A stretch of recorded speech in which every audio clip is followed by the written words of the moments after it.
everyone, and welcome back to Chris Media ORG, and I'm back with another video. And earlier today, the Supreme Court ruled in a 9-0 decision to keep former President of the United States Donald Trump on the ballot for the 2024 presidential election. Before I get into this video, please click the like button and the subscribe button, and let's get right into this video. And I'm going to begin with an article by CNN. Supreme Court keeps Trump on Colorado ballots, rejecting 14th Amendment push. The Supreme Court ruled Monday that former President Donald Trump should appear on the ballot in Colorado, in a decision that follows months of debate over whether the frontrunner for the GOP nomination violated the insurrectionist clause included in the 14th Amendment. The opinion is a massive victory for Trump, vanquishing one of the many legal threats that have both plagued and animated his campaign against President Joe Biden. Though the decision has no impact on the 4 ongoing criminal cases that Trump is facing, including a federal election subversion case that covers some of the same conduct surrounding January 6, 2021. The court was unanimous on the idea that Trump could not be unilaterally removed from the ballot. But the justices were divided about how broadly the decision would sweep. A 5-4 majority said that no state could dump a federal candidate off any ballot, but 4 justices asserted that the court should have limited its opinion. A 5-justice majority, Chief Justice John Roberts and Justices Clarence Thomas, Samuel Alito, Neil Gorsuch, and Brett Kavanaugh wrote that states may not remove any federal officer from the ballot, especially the president, without Congress first passing legislation. We conclude that the states may disqualify persons holding or attempting to hold state office, but states have no power under the Constitution to enforce Section 3 with respect to federal offices, especially the presidency, the opinion states. Nothing in the Constitution delegates to the states any power to enforce Section 3 against federal office holders and candidates, the majority added.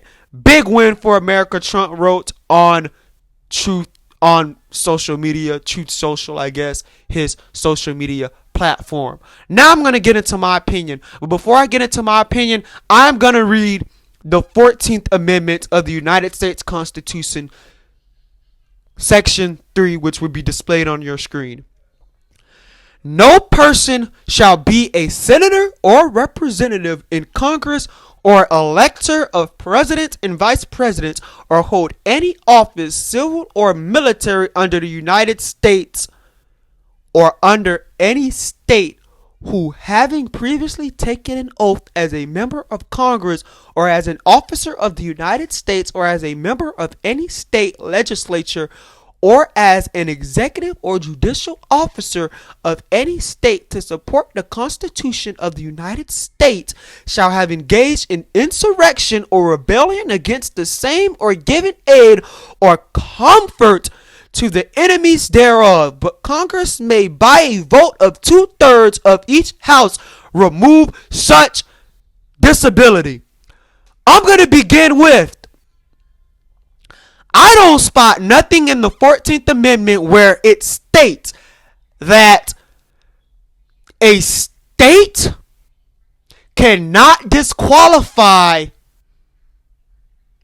a candidate from a federal presidential election that they feel have engaged in an insurrection. I don't see that in the Constitution. Nowhere. That's just me reading over this for basically the first time. My second thing,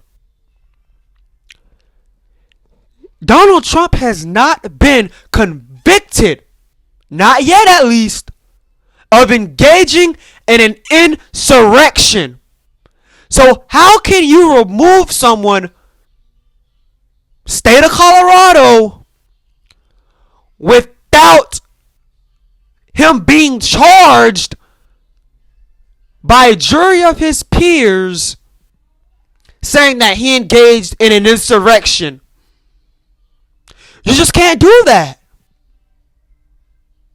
Obviously, he's currently on trial for that in D.C., but that case has not reached a verdict, not yet. That case who knows when that case will be finished and when a jury will decide his fate in that case. And even that case could be in danger of being thrown out, potentially, depending on how the Supreme Court rules on a certain immunity type thing in that case. Colorado cannot remove him from the ballot, in my opinion, for the simple fact that he has not been charged. Well, for the fact that he has not been convicted of engaging in an insurrection. So I'm going to correct myself. He has been charged with engaging in an insurrection, but he has not been convicted yet. So in my opinion, no, he should not be removed from the Colorado ballot just yet. And I agree with the court's decision keeping him on the ballot. Now, if he's tried, which he will be, and he's convicted, then the court has